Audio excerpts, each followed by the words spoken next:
Dumela bakulu, the Nyame Tijan is here. Ndadzoka ndine nyaya ndikakubatira panapa iri kutaurwa nemwana komana waMugabe uyo Bellarmine chatunga ari kutaura kuti dear USA embassy, I don't want to hear you talking about human rights and democracy in Zimbabwe. Instead, go back to America and amplify that voice back to your roots.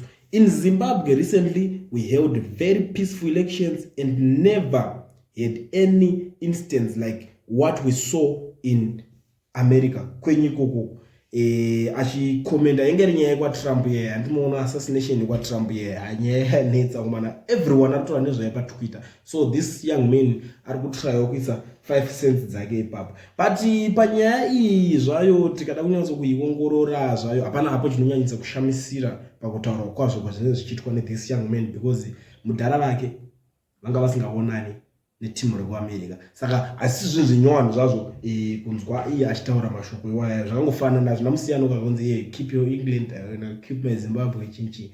But nyaya yekuzonzi musataura zvema-human rights patosiyana pama-human rights nezve assassination yanga yakuitika. Amen. Munoionawo senyaya guys, ndine zvimwe zvandiri kufunga pamusoro penyaya, but ndaumbotanga ndanzwa kuti muri kufunga sei, ndobva ndauya next video.